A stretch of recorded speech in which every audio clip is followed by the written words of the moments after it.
You know, sometimes when the mother gets the baby, they always say, this is beautiful. But I looked at my baby and I said, I want ugly, and I want it to be as ugly as possible, because with the fruit, that's what matters. I'm Kim Sorensen, and my husband Mark and I started Triple Delight Blueberries about 25 years ago. Well, we're kind of midway through our picking. We're on our 4th or 5th picking here in this variety, and we have people out here today, and we're getting ready to take this fruit to the packing house. My name's Casey Jones with Sun Valley Packing. I'm a 5th generation family farmer from Kingsburg, California. About 1.5 million pounds of fruit runs through this facility every day. Not all of that fruit makes its way all the way out to the end consumer. So we've partnered with Ben at the Ugly Company to find an outlet for that otherwise blemished piece of fruit that would not ever make it to the end retailer. My original plan was to start a nonprofit that would take this fruit, preserve it, and use it for disaster relief fruit. So like if there was a hurricane or something like that. Yeah, nobody in those early days just bought blueberries just to eat. We are located just south of Fresno, a few miles in the general vicinity of Carruthers. We have 3 daughters. They're grown now with children, all married. But when we started this business, they were all very small, very young. And we thought Triple Delight, resembling the 3 daughters, was a good name, and it kind of stuck. It seems like it's getting harder and harder to do what we do, just through regulations, lack of water, you know, a lot of things that are difficult to deal with. The entire concept behind Ugly Fruit is to save otherwise damaged product from being food waste and taking it, providing, and finding a finished product for that on the other end. And I like the name of it.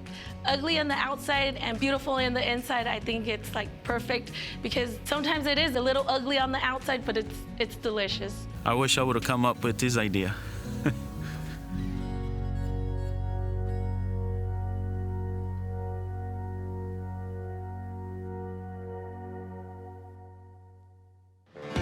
Production funding for American Grown, My Job Depends on Ag. Provided by James G. Parker Insurance Associates, insuring and protecting agribusiness for over 40 years. By Gar Bennett, the Central Valley's growing experts. More yield, less water, proven results. We help growers feed the world. By Brandt Professional Agriculture, proudly discovering, manufacturing, and supplying the ag inputs that support the heroes who work hard to feed a hungry world every day. By Unwired Broadband, today's internet for rural Central California, keeping Valley agriculture connected since 2003. By Hodges Inc., battery storage systems. Would you rather invest in PG&E's infrastructure or your own? By Harrison Co., providing family farms with the insights they need to make the best possible strategic, M&A, and financial decisions. By Sierra Valley Almonds, dedicated to sustainable agriculture and water efficiency for a brighter farming future. By Cal Pacific Supply, providing agriculture the field supplies needed to keep field operations on track. And by Valley Air Conditioning and Repair, family owned for over 50 years, dedicated to supporting agriculture and the families that grow food for a nation.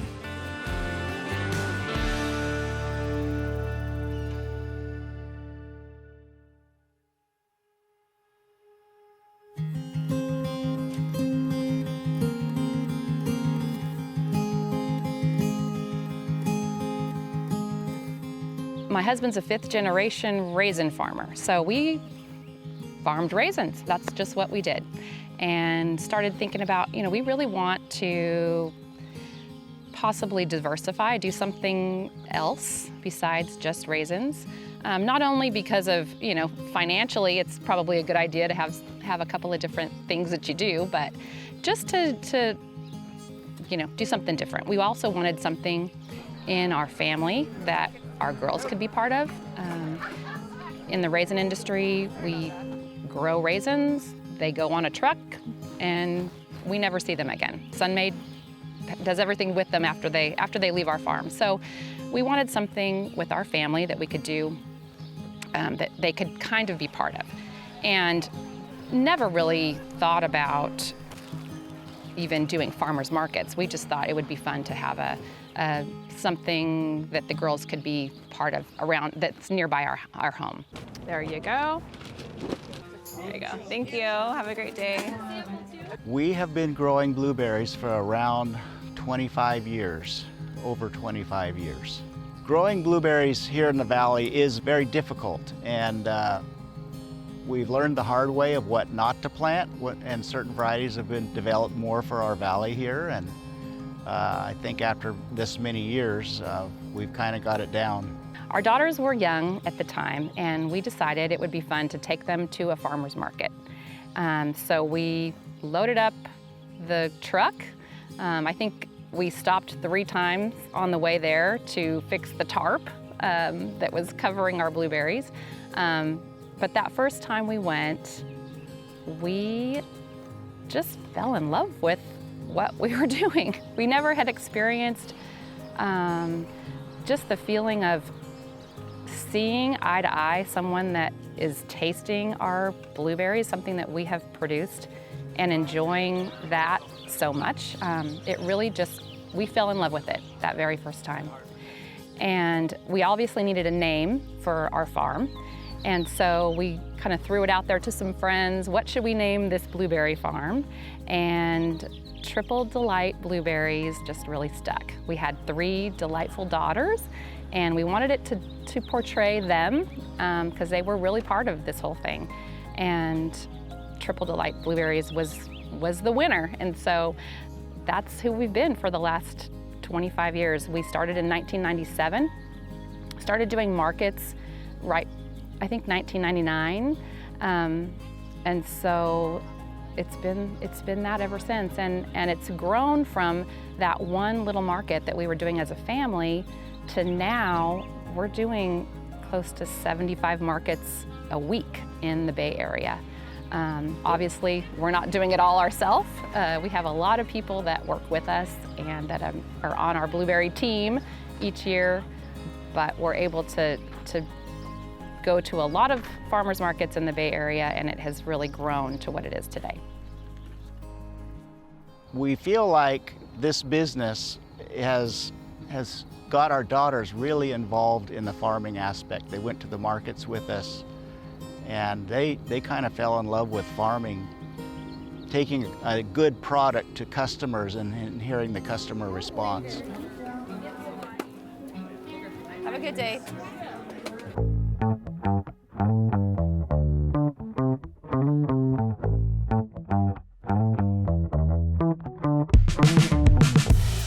My name is Ben Moore.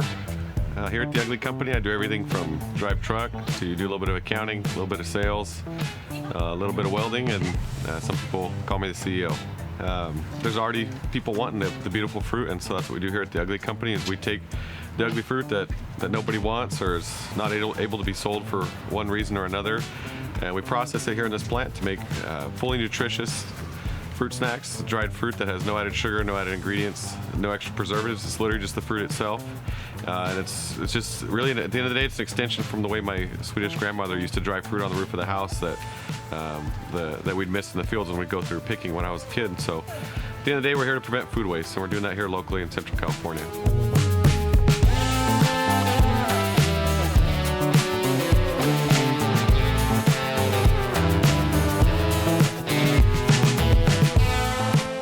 Yeah, I think where the Ugly Company really differentiates itself from other partners that have come to us, with similar drying capabilities are nothing that Ben is doing is purpose grown.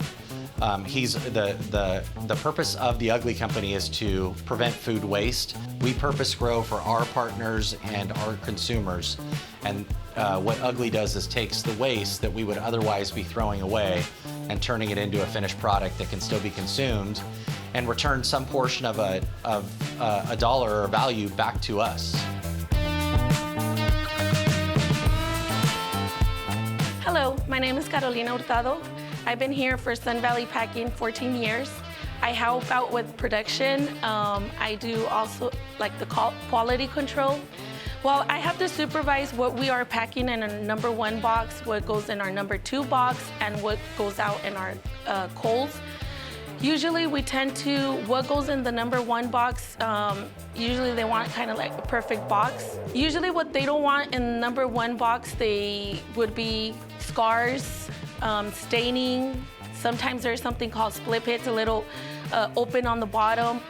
Overall, the fruit sometimes might look nice all around, but with a little bit of scarring, like a medium size, they don't want that in #1 box. So unfortunately, we would have to throw that away or put it in utility, but sometimes even utility, depending on the market, they don't even want it in utility, so sometimes we have to throw that away. The fruit is beautiful, just has a little bit of scarring or a little bit of staining, and we would have to throw it out. To utilize every piece of fruit that we grow on the tree is extremely important. We put the same inputs, energy, and dollars into a tree, whether we utilize 30% for the fresh market, 60% for the fresh market, or 90% for the fresh market. So when I first met Ben with the Ugly Company, he was in the back driving a truck, ponytail, cowboy hat, dirty jeans, hauling fruit off. And 5 years later, as the CEO of Ugly Fruit, that's still who he is. He's passionate about what he does. He connects with people in a real regular and common sense way. And he's the perfect face for the Ugly Company.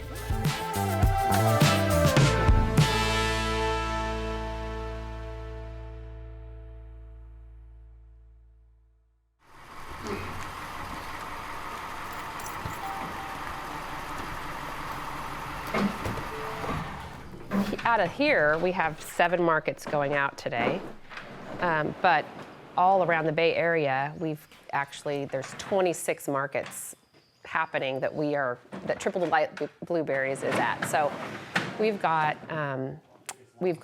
some other locations that we drop off berries to on Fridays, over in the South Bay, down in the Santa Cruz area, over in East Bay. And then we've got employees that work in all of those areas that go to the refrigerators and pick up their berries just like this on Saturday mornings early, and then they go out to their markets. So this is a really big part of it because these are most of our really big markets, but there's a lot of other people working just like this and loading their cars like this all around the Bay Area today.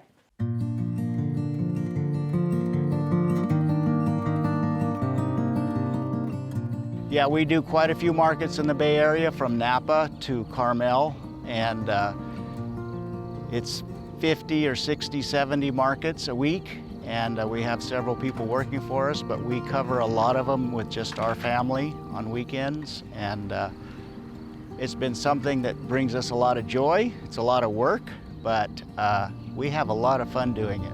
Yeah, this is a rain or shine group of people. Well, and honestly, most of them are walking or taking the bus. And there's chefs there, and if there's a Giants game, it's always going to be decent. Yeah. So being from the Central Valley, where our farm is in Carruthers, California, the first market we went to was in Aptos, over in the Central Coast area. And that kind of turned into doing a few markets in that area. We started doing Carmel and Monterey.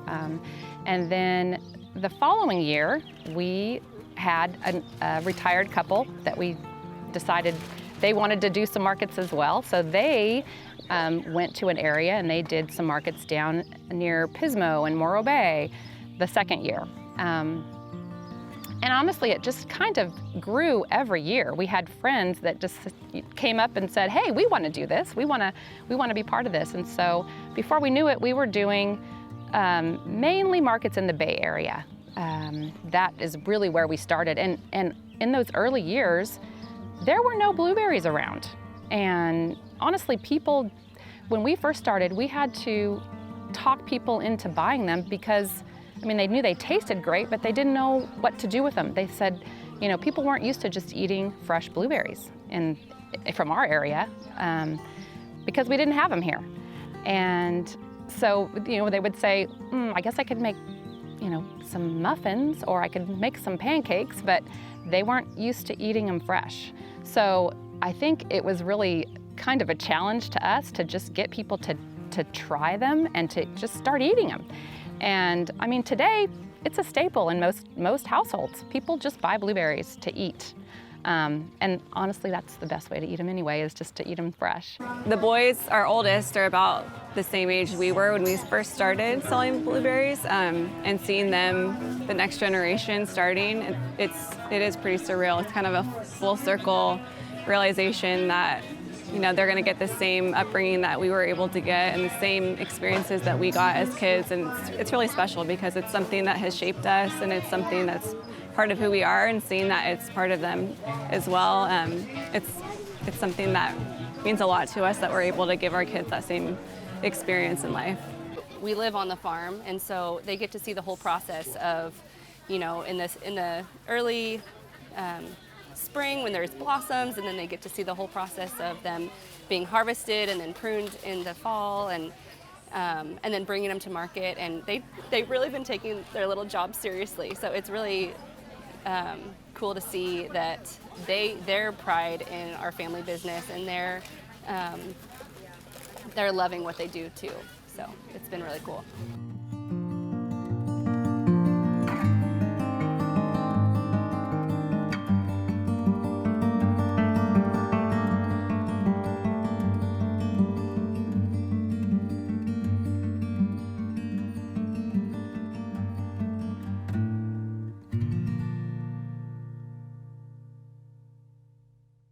I've been in the business of dealing with ugly fruit for about 12 years now, and the first 6 or 8 years, first 6 years of that was just straight hauling fruit and dumping it out. I started the Ugly Company officially in the summer of 2018. That's when I came together with, you know, self-inspired by looking at the mirror and like, hey, ugly. Let's call it the Ugly Company. Let's make a great consumer product. Let's make an exciting brand around it. Let's generate demand for these products where they're fundamentally there's not enough consumer demand for the value-added products made from the fruit being thrown out. So that's the big economic imbalance. And then in June of 2019 was when I had the first products on the shelves in stores. And let me tell you, we've come a long way from that dumpy packaging and the really infantile product I had come together and squabbled together to put in there. So we've come a long way. I've been in business about 6 years officially here at the Ugly Company.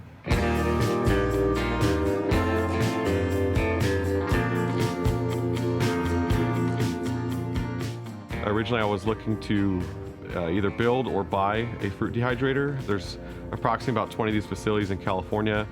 They're on all different forms of function and disrepair.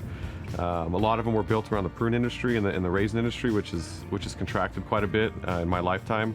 And so this facility itself, it was interesting because it wasn't even on the market. I was out looking at other facilities because I needed hydration capacity, a packing shed, and I also needed a cold storage to store our products and warehouse.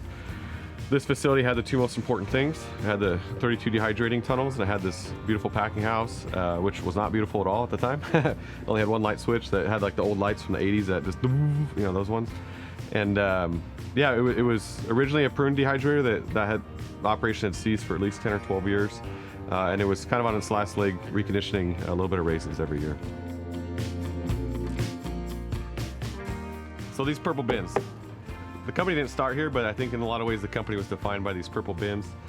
And it's kind of funny because the origins of the company, it was actually difficult to get a lot of farmers to work with us to source fruit with us, and it was of no fault to them, but we're not just picking up fruit for free, and we're kind of disrupting existing operations that weren't necessarily built to handle fruit, ugly fruit hygienically and to transport them. And so a lot of it started with these purple bins. You know, I was driving truck and I was borrowing bins, and I was even going to like recycling yards and buying like cheap bins and things like that. But fruit bins are one of the hardest things to keep track of in the valley, even at your own packing house. But then when you have your bins spread to 5 or 10 different packing houses in the valley, it's very difficult. So I called the macro bin salesman. I said, hey, what's the least popular color bin you got?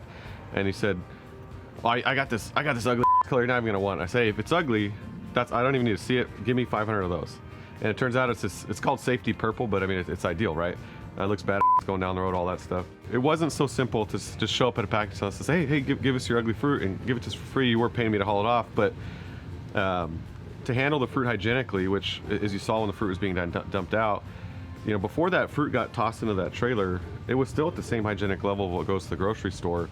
And we ate some of that right off the line. I mean, it's awesome fruit. It's the best fruit because it's usually overripe.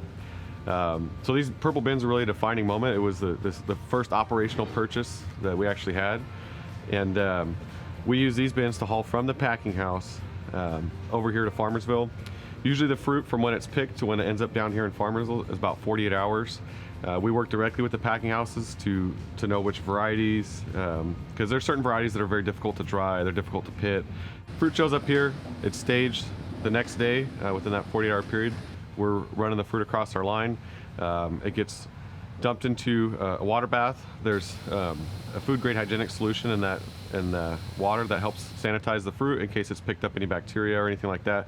It then goes into what I call the D-Sticker Blaster 69000 XL.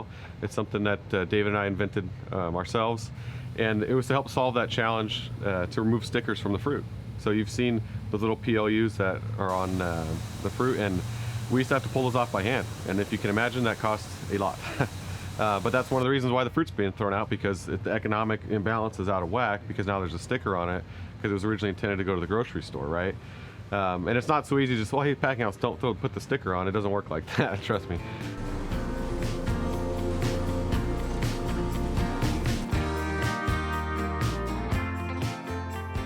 So I hope that a lot of people understand that all this fruit, that instead of going to the trash, we could eat it, and Ben is making something out of it where a lot of people, not just here locally, but just even other countries, where they could taste this fruit. It's delicious, just because of the stainings or just because of the quality, how it looks outside, that it's still a good fruit.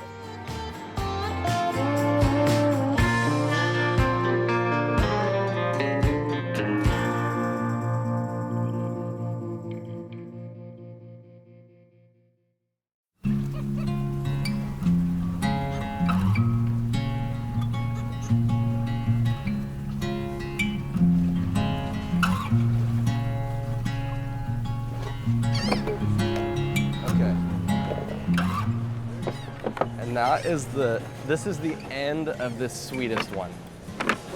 Snow Chaser. We will not have these anymore. So the fact that we are in all of these markets and talking to thousands of people on a weekly basis, it's really been a great opportunity, I think, to be advocates for Central Valley agriculture, or agriculture in general.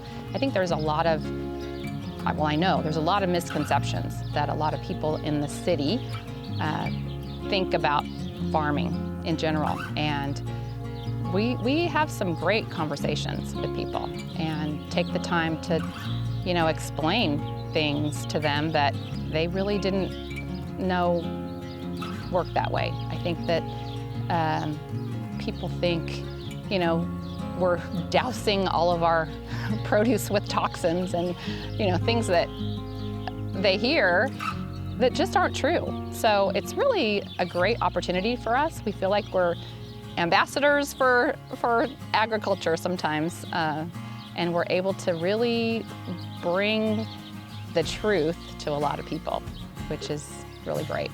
So the Central Valley of California, is that important? It's interesting because to me this is home. To me it's the most beautiful place on the world. To a lot of people it's, you're from California, what? You're not from LA or San Francisco? I say those are great places, but the best way I can describe where I'm from is, have you eaten today? And what'd you eat? And I guarantee something on your plate came from within 100 miles of where I'm standing. And so it's very significant. To the United States of America, yes, this is where a huge portion of food comes from. To the world, we've been a leader in a lot of these industries for developing methods for farming and seeds, and you name it. A lot of the innovation has come from here historically. Not to say like, hey, we're the only ones doing amazing things. That's not my point at all, but we're globally significant because we've been an agricultural leader for several generations. And you can just even zoom down to the basic people, right? Like, agriculture is our lifeblood. It's a way of life. Without it, we don't have jobs, right? Without it, there's no fruit to haul as a truck driver. There's no roads to fix. And our entire economy comes from agriculture here in Central Valley. And I absolutely love it, and I hope people can appreciate that too.